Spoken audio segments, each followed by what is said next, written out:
አሰላሙ አለይኩም ወራህመቱላሂ ወበረካቱ። ውድና የተከበራችሁ የመሪም ኤንድ ማይ ብሮ ቤተሰቦች በአለም ዳርቻ ያላችሁ ሙስሊም ክርስቲያን ወገኖች ሰላም ሰላም ብያለሁ። የበዓል ድባብና የበዓል ዋዜማ ከእናንተ ጋር እንዴት ነበር? ከኔ ጋር እንግዲህ ታዩታላችሁ እንደምታዩት ነው። ይሄና በጣም ወዳለሁኝ እኛ ለማዘጋጀት ጉድ ጉድ እያልኩኝ ነው። ይሄና 9ኛው ቀን ነው የዚህ ይሄ ቪዲዮ ማለት ነው። እና ይሄና ለማዘጋጀት ያው ብዙ ጊዜ አረብ ቤት አይመቸንም፣ ራሳችንን አንፈቅድም የመዳም ቅመሞች ምን እንደምናረግና እኔ ዛሬ ለእጄ ለብቻ ለጸጉሬ ለብቻ በጣም የምወደው እሱን እያዘጋጀው ነበር እና በብዛት እኔ እናገዛለሁኝ አብሬ አስቀምጣለሁ እና በጣም ጠቃሚ እንደሆነ ብዙዎቻችሁ ታውቃላችሁ። ይሄንን ለእጅ ነው ማለት ነው። እቺ ለእጅ ነች። እኔ ሂና ባርሬ ነው በተለይ በዲዛይን ምናምን በጣም ነው የምወደው። የጥቁሩን ሂና ጥፍር ቀለሙ እሱንም እንደገና ሂና ኖርማሉንም በጣም ነው የምወደው። ይሄ ደግሞ ለጸጉሬ ነው። ለጸጉሬ ለብቻ አዘጋጅቼ ነው እንግዲህ ከ2 ሰዓት ኪቦካ ከ2 ሰዓት ከቦካ በኋላ የምጠቀመው ነው። ይሄ ደግሞ ለፊቴ ማስክ ነው። የታልባ ጄል እና ማር እንደገና ደግሞ የጂስም ኩርኩም ነው ያዘጋጀሁት ማለት ነው። ያው ፏብትን ነው የምለው እኔ ዝባዝንኬ ምናምን የሆነ እንትን አልወድም እና የጸጉሬን ይሄን ያዘጋጀሁት ዘይት በመጨመር እንደገና የቆረንፍል ውሃና የሀበሰውዳ ውሃ ነበር። እሱን ምናምን በማድረግ ነበር። እስቲ ክላሴን ደግሞ ላስጎብኛችሁ ማለት ነው። ጨለማ ነው። መብራት ይበራል ክላሴ። እንግዲህ በጣም መወዳት ሽቶ ምናምን እና ውሃ ቀላቅዬ እንትንም በከለር የምታበራ ሽቷችሁ ልክ ክላሳችሁ በጣም ጥሩ ሽታ እንዲኖረው የምታወዳችሁ ናት። መብራቱን አበራሁ። እንግዲህ ክላሴ ይህን ይመስላል ማለት ነው።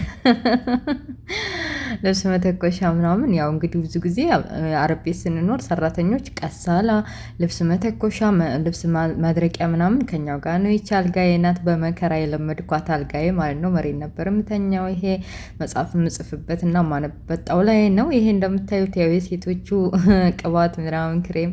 ይሄ ደግሞ ያው ስፖርት የምሰራበት ሚዛንና ምንጣፌ ምናምን ነው። ይሄ ደግሞ ለበዓል የምለብሰው ልብስ ተኩሼ ሰቅየው ነበረ። ይሄ በአበባ የምታዩን ነጭ ያለበት ሰፋኝ። ያው ኪሎ ግራም መቀነስ ላይ ዳይት ላይ ስለሆንኩኝ ይችኛዋን ቀዩ አለበስኩኝ ማለት ነው። ያኛው ግን በጣም ሰፋኝ። ኤክስኤል ነበር የሚበቃኝ ድሮ። እንደዛው ጠልቤ ግን ሰፋኝ በጣም ወረደ። ሊያዋርደኝ ማለት ነው። አታዋርደንን። ከለበስኩት በኋላ እንዲህ ጋፍ ጋፍ ስል ውርድ ብሎ እማማ ወጋለች እንዳያስብለኝ ቀየርኩ ልብሴን። ይሄው ልብሴን ቀየርኩ። ካላይ የለበስኩት ጃኬት ለቪዲዮ ስለማይመች ከስር ቲሸርት ነው የለበስኩትኝ። ጄ ስለ ጡንቻይ ስለሚታይ ያው ጃኬት ተደረብኩበት። ሰዓት ምናምን አለ። ሰዓቶችን እየለበስኩ ነው ማለት ነው። ቀለበት ምናምን ቀለበቱም ሰዓቱም በቃ ውልቅ ውልቅ ይላል ማለት ነው። ሽቶ በጣም ነው የምወደው። በጣም አባሬ ነው ሽቶ ማለት ነው። በጣም ነው የምወደው እህቶችዬ። እንግዲህ እንደምታዩ ቆንጅዬ ሆነዋል። ሻንጣ በጣም ትችና እና በቃ ፏብትን ጃኬቱን አልወደድኩትም። ወፍራማ አደረገኝና ለመቀየር ወስኜ እያሰብኩ ነበር።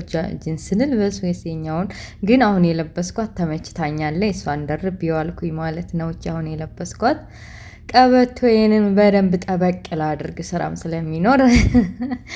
እንደገና ደግሞ አሁን እኔ ያለሁበት ቤት የሚገርማችሁ ራብ ነው የለቀቀብኝ። ሰው እኮ በኢዱ ቀን ጠግቦ ምን ብሎ ምናምን ይውላል። እኔ ራብ በቃ ራብ። ደግነቱ ታልባ ምናምን ዱቄት ነበረ። እሱን የራሴ የሚመቸኝ አይነት አዘጋጅቼ በላሁኝ እንጂ ኧረ ቢስሚላህ ረህማን ረሂም የሆነ የሚደብር ነገር ነው በኢዱ ቀን እና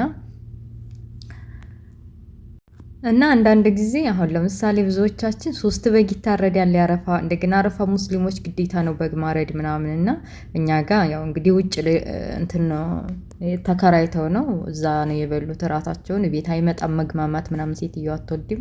ብትወድም ራሱን እንጃ እኔ አቅሙ አልችል ብሎ ይሁን ምን ይሁን አላውቅም። ብቻ ሙያም ለራሴ ደስተኛ ሆኜ ዋልኩኝ። ጓደኞች ጋር እየተደዋወልኩ ምናምን ዋልኩኝ።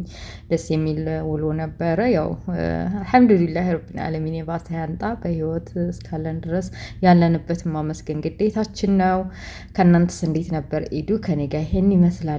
ፏብትን ብዬ እኔ ሁሌም ነው ያው አንዳንድ ጊዜ አለቅሳለሁ አውቃለሁ እኮ በዓል ሲመጣ ብቻዬን ሳሳልፍ በጣም ነው የማለቅሰው። አልቅሼ የዘንድሮ ዓመት ብቻ ረመዳን እንዲሁ በቃ ችዬ አንጀቴን አስሬ ያሳልፍኩት እንጂ እምባይን ሳላለቅስ ምናምን አሳልፌ አላቅም ነበር። ግን ያው እንግዲህ ሁሌም ማልቀስ ምን ትርጉም አለው? እስኪ አንዳንዴ እንጽናና በሚል ራሴን አጽናናው ማለት ነው።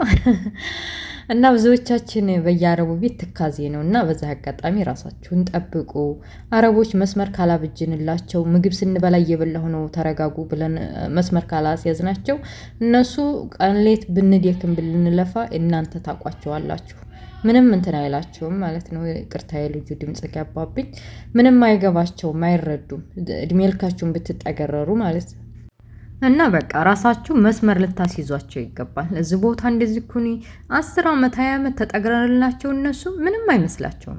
የሆነ ችግር ሲደርስብን ከዚህ ቦታ እና ዲናተር 10 ዓመት አገልግላናለች፣ እንደዚህ ኩናናለች፣ ረድታናለች፣ ልጆቻችንን ተንኮትኩታ አሳድጋልናለች ምናምን አይሉም፣ በጭራሽ አይሉም። ስለዚህ ራሳችሁን ጠብቁ። ምግብ ስትበሉ ሲጠሯችሁ ተነስታችሁ እቃ ለመስጠት አታስቡ። እየበላሁ ነው፣ አዎ እየበላሁ ነው። ሶላታችሁንም ስትሰግዱ አጨብጭቡባቸው። ልሰግር ነው በቃ ማቋረጥ ካቃታችሁ እጃችሁን እንትን ጨው ስታጨበጭቡባቸው ዝም ነው የሚሉት። ስለዚህ ልካችሁን አስይዟቸው፣ ተመስመራችሁ እንዲህ እስቲ ያልፋ አትጠብቁ። እና ውድ ቤተሰቦችዬ የዛሬ እንግዲህ የኢዱ ድባብ ከኔ ጋር ይሄን ይመስላል። ከእናንተ ጋር እንግዲህ ጥሩ እንደሚሆን ተስፋ አለኝ። አብሽሩ። በያለንበት አላህ ከመጥፎ ነገር ይጠብቅን። በቃ ሀገራችን ሰላም አላህ ያድርግልን። በድጋሚ ለመላው እስልምና እምነት ተከታዮች እንኳን ለኢድ አል-አድሃ አረፋ በዓል በሰላም አደረሳችሁ። ለሚቀጥለው ዓመት በሰላም በፍቅር የምንገናኝ አላህ ያድርገን እያልኩኝ ባይ ባይ።